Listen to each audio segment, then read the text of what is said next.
স্ত্রীকে যদি সহবাসের পরিপূর্ণ তৃপ্তি দেওয়া না যায়, তাহলে স্ত্রী আপনার ঘরে ঠিকবে না। কেননা বারবার অতৃপ্তির কারণে আপনার স্ত্রী পরকীয়া করতে বাধ্য হবে। কেননা আপনার যেমন চাহিদা আছে, আপনার স্ত্রীরও চাহিদা আছে। কুমিল্লা থেকে আমার এক ভাই জানতে চেয়েছেন, সহবাসের কয়েকটি সুন্নতি পদ্ধতি লজ্জা নয় জানতে হবে। প্রিয় দিনদার ইমানদার মুমিন মুত্তাকি ভাই ও বোনেরা ও আমার প্রিয় পর্দার আড়ালের মা ও বোনেরা, সকলেই কেমন আছেন? আশা করি সকলেই ভালো আছেন। আপনাদের দোয়ায় আমিও ভালো আছি। আজকে আপনাদের জন্য আরও একটি নতুন ভিডিও নিয়ে এসেছি। ভিডিওটি অত্যন্ত গুরুত্বপূর্ণ, কেননা আমরা যারা বিবাহ করেছি বা বিবাহ করব বলে ভাবছি, আমাদের জন্য এই বিষয়টি জানা অত্যন্ত গুরুত্বপূর্ণ। আমরা যারা মুসলমান, আমাদের কুরআন আছে এবং হাদিস আছে, তাই স্বামী স্ত্রীর সহবাসের বিষয়েও কুরআন ও হাদিসে উল্লেখ করা আছে। আমরা যদি এগুলো জেনে নিই, তাহলে আমরা অনেক সওয়াবের কাজ করতে পারবো। অনেক সময় না জানার কারণে উল্টাপাল্টা সহবাস করে ফেলি, যার কারণে অনেক গুনাহ করে ফেলি। স্বামী ও স্ত্রী বিবাহের মাধ্যমে সহবাসকে আল্লাহ তাআলা হালাল করেছেন, আর বিবাহ ছাড়া অন্য কারো সাথে সহবাসকে হারাম করেছেন। এ বিষয়ে পবিত্র কুরআনে উল্লেখ করা আছে। একটি আয়াতে আছে, কুরআনের আয়াত আমি বাংলায় তর্জমা করছি। সহবাসের সময় স্বামী উপরে থাকবে আর স্ত্রী নিচে থাকবে, এতে করে স্বামী স্ত্রীকে ডেকে ফেলবে। এ থেকে বোঝা যায় সহবাসের সময় স্বামী উপরে থাকাটা কুরআনের নির্দেশ এসেছে। এখন অনেকেই বলেন, স্ত্রী উপরে থেকে সহবাস করা যাবে কি? হ্যাঁ, আপনি করতে পারবেন, কিন্তু এটি ক্ষতির কারণ হতে পারে। কেননা আল্লাহ তাআলা পবিত্র কুরআনে অনেকটি আয়াতে বলেছেন। কুরআনের আয়াত আমি বাংলায় তর্জমা করছি। তোমাদের স্ত্রীগণ তোমাদের জন্য শস্যক্ষেত এবং তোমাদের স্বামীগণ তোমাদের জন্য শস্যক্ষেত, অতএব যেভাবে ইচ্ছে গমন করতে পারো। আরও একটি আয়াতে এসেছে, স্বামী ও স্ত্রী একে অপরের পোশাক শুরু। এক্ষেত্রে দুজন দুজনকে বুক করার জন্য, সুখ দেওয়ার জন্য এবং সুখ নেওয়ার জন্য যে কোনো পদ্ধতি অবলম্বন করতে পারবে। এ বিষয়ে কোনো বিধিনিষেধ নেই। তারপরেও সহবাসের কিছু সুন্নতি পদ্ধতি রয়েছে, যেগুলো হাদিস শরীফে এসেছে। তাই আমি হাদিসের আলোকে এই পদ্ধতিগুলো আলোচনা করছি। 1 নম্বর, সহবাসের আগে স্বামী ও স্ত্রী দুজনেই ভালো করে দাঁত ব্রাশ করে নিতে হবে। কেননা দাঁতের মধ্যে ময়লা লেগে দুর্গন্ধ হতে পারে, আর এতে করে দুজনেরই খামভাব কমে যেতে পারে। তাই সহবাসের আগে ভালো করে দাঁত ব্রাশ করে নেওয়া উচিত। 2 নম্বর, সহবাসের আগে আতর বা সেন্ট ব্যবহার করা আল্লাহ রাসূলের সুন্নত। 3 নম্বর, পর্দা ঘেরা স্থানে সহবাস করতে হবে, যাতে করে অন্য কোনো পশু বা শিশুর নজর না পড়ে বা অন্য যে কোনো পুরুষ বা নারীর না বুঝতে পারে।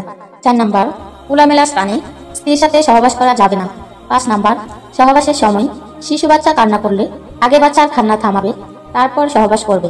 6 নম্বর, পূর্ব ও পশ্চিম দিকে মাথা রেখে সহবাস করবে না, এতে করে সন্তান প্রতিবন্ধী হওয়ার সম্ভাবনা থাকে। 7 নম্বর, সহবাসের শুরুতেই কমপক্ষে বিসমিল্লাহ বলে শুরু করবেন। যদি মনে না থাকে, বীর্যপাতের পূর্বে মনে মনে পড়ে নেবে, না হলে বাংলায় মনে মনে দোয়া পড়ে নেবে। হে আল্লাহ, আমি এই নিয়তে সহবাস করছি পাপ কাজ থেকে বিরত থাকার জন্য, এবং এই সহবাসের ফলে যে বাচ্চা আসবে বা যদি কোনো বাচ্চা আসে, তাহলে সেই বাচ্চাকে শয়তান থেকে আল্লাহ তাআলা হেফাজত করবে। 8 নম্বর, সহবাসের সময় পরিষ্কার পরিচ্ছন্ন কাপড় পরিধান করবে। 9 নম্বর, স্ত্রীর পিরিয়ডের সময় সহবাস করা নিষেধ। 10 নম্বর, সন্তান প্রসবের পর হায়েজ নেপাস থেকে পরিষ্কার পরিচ্ছন্ন না হওয়া পর্যন্ত সহবাস করা যাবে না। 11 নম্বর, স্ত্রীর পায়ুপথে সহবাস করা যাবে না, এতে করে মারাত্মক গুনাহ হতে পারে। কেননা স্ত্রীর পায়ুপথে সহবাস করা পবিত্র কুরআনে স্পষ্ট নিষেধাজ্ঞা রয়েছে। 12 নম্বর, স্ত্রীকে জোর করে সহবাস করা যাবে না। অনেকেই আছেন স্ত্রী অসুস্থ, তারপরেও জোরাজুরি করে সহবাস করে ফেলেন, এতে করে স্ত্রীর মারাত্মক ক্ষতি হতে পারে।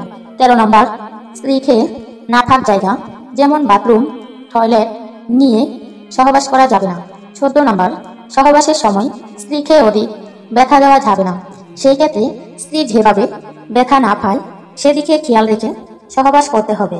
কেননা অনেক সময় পুরুষেরা জোরাজুরি করে বা তাড়াহুড়া করে করার ফলে মেয়েদের ব্যথা বা কষ্ট হতে পারে। এই ক্ষেত্রে অবশ্যই কোনো নারকেল তেল বা অলিভ অয়েল ব্যবহার করতে হবে। 15 নম্বর, সহবাসের সময় মূল কাজ শুরু করার পূর্বে অবশ্যই স্ত্রীকে ভালো করে আদর্শভাব করে উত্তেজিত করে নিতে হবে। কেননা মেয়েরা সবচেয়ে বেশি আনন্দ পায় বা সুখ পায় স্বামীর আদর্শভাবের মাধ্যমে। যে যত বেশি আদর্শভাব করবে, স্ত্রী তত বেশি সুখ পাবে। এই ক্ষেত্রে আপনার স্ত্রীর ঠোঁট, কপাল, গাল ঘন ঘন কিস করুন, এবং আপনার স্ত্রীর আপনার জিহ্বা একজন আরেকজন ভালো করে আদর্শভাব করুন। দেখবেন খুব সহজেই উত্তেজিত হয়ে যাবে। এরপর আপনার স্ত্রীর সুন্দর সুন্দর দুইটা ডালিম ভালো করে আদর করুন এবং শিশু বাচ্চাদের মতো আদর করে দিন। এতে করে সবচেয়ে বেশি আনন্দ পাবে। তারপর আপনার স্ত্রীর পেট, নাভি, পিঠ অর্থাৎ সারা শরীর 2 হাত দিয়ে ভালো করে তলাই মলাই করে আদর করে দিন। এরপর আপনার স্ত্রীর গোপন অঙ্গের বাহিরের অংশে ভালো করে আদর করুন। এতে করে অল্প সময়ে উত্তেজিত হয়ে যাবে। তারপর আপনি মূল কাজ করবেন। সহবাসের সময় এই কাজটি না করলে সহবাস পরিপূর্ণ হয় না। আর স্ত্রীকে যদি সহবাসের পরিপূর্ণ তৃপ্তি দেওয়া না যায়, তাহলে স্ত্রী আপনার ঘরে ঠিকবে না। কেননা বারবার অতৃপ্তির কারণে আপনার স্ত্রী পরকীয়া করতে বাধ্য হবে। কেননা আপনার যেমন চাহিদা আছে, আপনার স্ত্রীরও চাহিদা আছে। এই কথা মাথায় রেখে দুজন দুজনকে খুশি করতে হবে। একটি মেয়ে শুধু ভাত কাপড়ের জন্য আপনার ঘরে আসে না। ভাত কাপড়ের পাশাপাশি একটি মেয়েকে তার শারীরিক চাহিদাও ফিল আপ করতে হয় স্বামী হিসেবে। তাই আমি বলবো, আপনি অবশ্যই এই পদ্ধতিগুলা ভালো করে জেনে নিন। পুরো না জানলে আপনার বড় ধরনের ক্ষতি হতে পারে, এমনকি আপনার পরিবার ভেঙে যেতে পারে। আশা করি বুঝতে পেরেছেন। 17 নম্বর, সহবাসের সময় আপনার স্ত্রীর লজ্জাস্থানে খালি মুখে খালি জায়গায় চুষা ও ছাটা যাবে না। কেননা উত্তেজিত হওয়ার সময় লজ্জাস্থান থেকে নাপাকি বের হতে পারে, তাই এই কাজটি করা যাবে না। 18 নম্বর, সহবাসীর গোপন কথা বন্ধু বান্ধবের কাছে বা অন্য কারোর সাথে শেয়ার করা যাবে না। সম্মানিত দিনদার, ইমানদার, মুমিন মুত্তাকি ভাই ও বোনেরা ও আমার প্রিয় পর্দার আড়ালের মা ও বোনেরা, এই ছিল আজকের গুরুত্বপূর্ণ ভিডিও।